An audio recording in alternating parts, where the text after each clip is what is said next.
Assalamualaikum warahmatullahi wabarakatuh.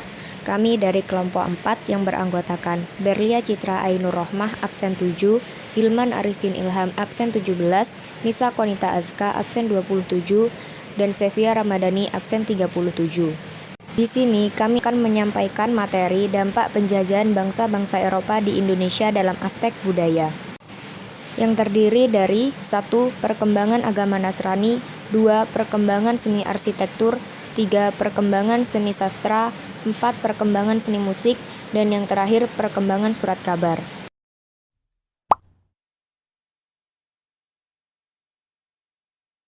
Assalamualaikum warahmatullahi wabarakatuh. Perkenalkan, saya Berlia Citra Ainur Rohmah sebagai materi 1 akan menjelaskan tentang perkembangan agama Nasrani sebagai dampak penjajahan bangsa Eropa ke Indonesia di dalam aspek budaya. Sesuai dengan salah satu semboyan penjelajahan samudra yaitu gospel, mereka juga ingin selain adanya gold dan glory yang menginginkan kekayaan dan kejayaan, mereka juga ingin menyebarkan agama mereka karena mereka juga disebut petaka di agamanya. Lalu agama Nasrani atau agama Kristen itu dibagi menjadi dua, yaitu agama Katolik dan agama Protestan. Kristen Protestan. Pertama kali agama Kristen yang pertama kali ada di Indonesia itu agama Katolik, dan itu disebarkan oleh Portugis di Maluku. Lalu dilanjutkan oleh misionaris Spanyol yang menyebarkan agama Katolik, yaitu González Veloso, Fernão Vinagre, Simon Vaz, dan Franciscus Saverio. Selanjutnya dilanjutkan oleh Ordo Fransiskan dan Dominikan yang berpusat di Lalatuka, Flores Timur, Nusa Tenggara Timur. Lalu kita kedatangan juga Kristen yang kedua, yaitu Kristen Protestan yang dibawa oleh bangsa Belanda, yang ditandai oleh adanya Gandhi sendiri. Itu adalah misi suci mereka untuk menyebarkan isi dari Injil. Yang terakhir, adanya perkembangan agama Nasrani ini menyebabkan terjadinya sinkretisme atau praktik percampuran antara agama Kristen dan kepercayaan lokal, terutama di Pulau Jawa. Sekian penjelasan dari saya. Wassalamualaikum warahmatullahi wabarakatuh.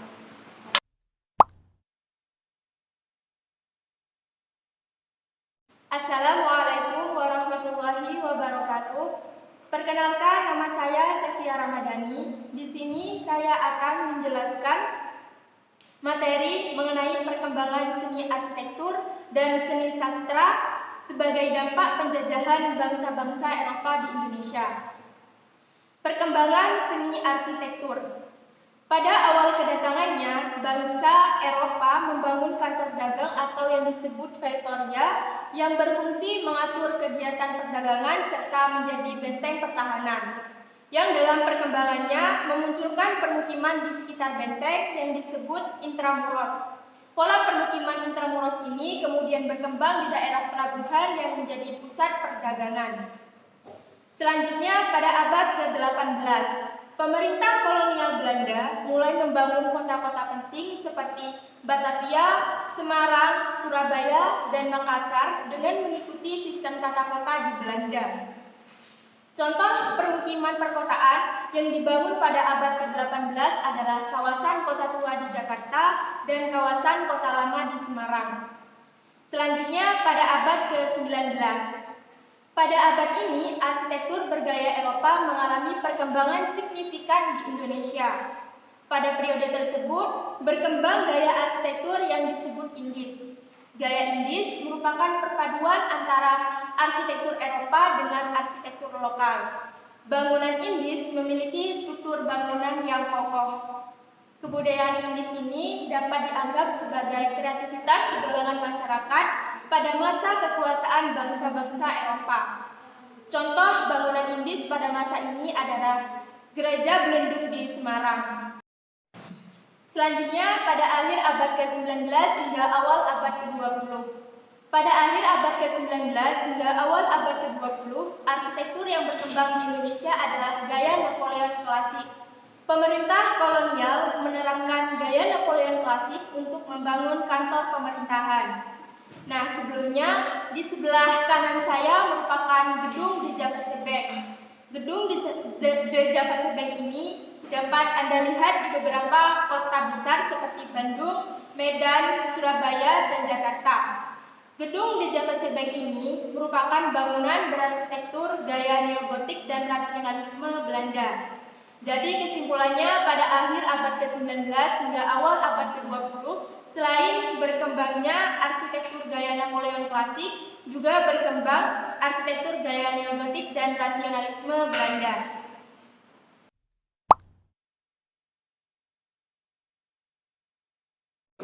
Selanjutnya yang kedua, perkembangan seni sastra. Kedatangan dan dominasi bangsa-bangsa Eropa membawa pengaruh dalam penulisan karya sastra di Indonesia. Sebagai contohnya, buku yang berjudul History of Java karya Raffles yang terbit pada tahun 1817. Selanjutnya, muncul berbagai karya bangsa-bangsa Eropa lainnya yang mengulas kehidupan masyarakat Indonesia, seperti buku History of Sumatra karya William Marsden dan buku History of the East Indian Archipelago karya John Crawford. Selain buku, karya sastra yang berkembang adalah artikel yang diterbitkan melalui surat kabar dan majalah. Nah, pada karya sastra dalam bentuk artikel ini, ada salah satu karya sastra yang isinya berhubungan dengan politik etis. Artikel tersebut berjudul An Irish Fruit. Pada 1899, Van de Venter menulis artikel An Irish Fruit atau Utang Kehormatan yang dimuat dalam majalah The Beats tahun 1899. Dalam artikel tersebut, Van de Venter mengatakan bahwa pemerintah Hindia Belanda telah mengeksploitasi wilayah jajahannya untuk membangun negeri mereka dan memperoleh keuntungan besar. Van de Venter menganjurkan adanya politik balas budi atau politik etis yang berisi edukasi, irigasi, dan migrasi dari pemerintah kolonial Belanda kepada bangsa Indonesia. Selanjutnya, kedatangan bangsa Portugis dan Belanda juga berpengaruh terhadap penyerapan kosakata Portugis dan Belanda dalam bahasa Indonesia. Contoh penyerapan kosakata Portugis antara lain mesa menjadi meja, mentaiga menjadi mentega, soldado menjadi serdadu, dan bandeira menjadi bendera. Adapun contoh penyerapan kosakata Belanda dalam bahasa Indonesia antara lain divan menjadi dipan, waskom menjadi baskom, dan bioskop menjadi bioskop. Sekian dari saya, kurang lebihnya mohon maaf. Wassalamualaikum warahmatullahi wabarakatuh.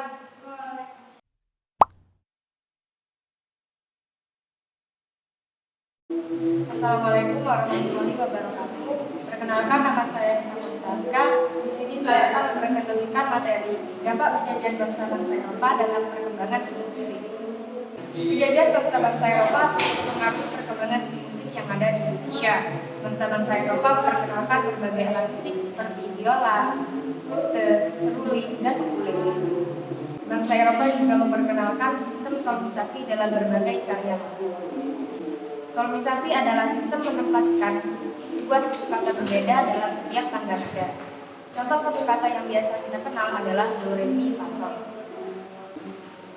Pada masa penjajahan bangsa-bangsa Eropa, para musisi Indonesia memadukan musik barat dengan musik yang telah dikenal masyarakat Indonesia. Contoh hasil perpaduan musik tersebut adalah musik keroncong. Musik keroncong merupakan jenis musik yang dihasilkan dari alat musik berdawai dengan alunan romantis. Musik keroncong diperkenalkan oleh bangsa Portugis pada abad ke-16. Pada masa kini, musik keroncong dikenal sebagai musik rakyat khas Indonesia. Sekian dari saya, mohon maaf bila ada kekurangan. Wassalamualaikum warahmatullahi wabarakatuh.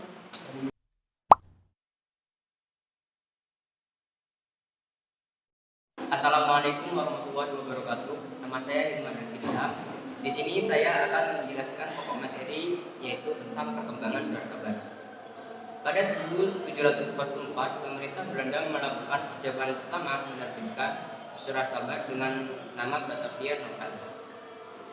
Surat kabar ini diinisiasi oleh Gubernur Jenderal VOC yang bernama Gustav William Baron van Imhoff. Hingga 1825, seluruh surat kabar di Hindia Belanda dimiliki oleh pemerintah atau biasa disebut juga dengan pers ofisial. Tujuan pers ofisial adalah untuk memenuhi informasi politik dan ekonomi, terutama dari berita dari Eropa bagi kelas pedagang. Pada 1809, Gubernur Jenderal Daniels membuat regulasi percetakan dan penerbitan surat kabar milik pemerintah. Regulasi yang diumumkan pada 1809 ini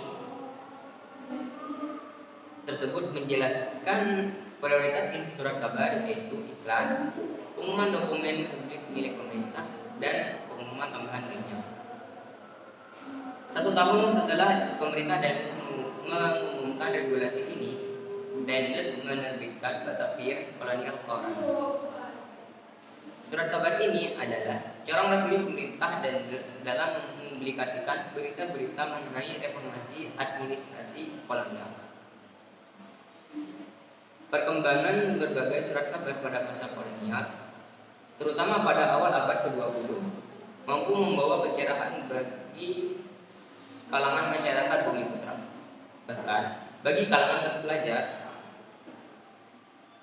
surat kabar digunakan untuk media mengembangkan kesadaran nasionalisme, di mana puncak kesadaran nasionalisme tersebut terjadi pada 28 Oktober 1928 yang ditandai dengan putusan Kongres Pemuda.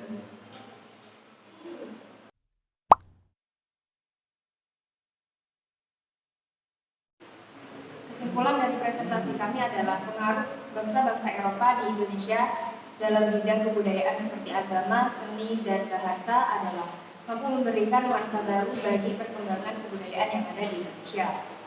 Perpaduan antara kebudayaan tersebut menghasilkan sebuah kebudayaan baru yang disebut dengan kebudayaan Hindu.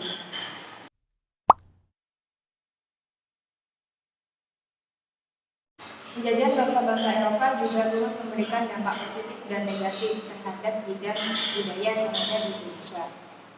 Dampak positif yang pertama adalah munculnya kebudayaan Indis yang merupakan akulturasi antara kebudayaan Indonesia dengan kebudayaan Eropa. Dan masyarakat Indonesia mengetahui perkembangan kesenian yang ada di Eropa. Sedangkan dampak negatif dari penjajahan bangsa-bangsa Eropa di Indonesia dalam bidang budaya adalah rusaknya nilai-nilai budaya Nusantara dan rusaknya tatanan sosial masyarakat di Indonesia. Mungkin itu saja yang dapat kami sampaikan. Kurang lebihnya mohon maaf. Wassalamualaikum warahmatullahi wabarakatuh.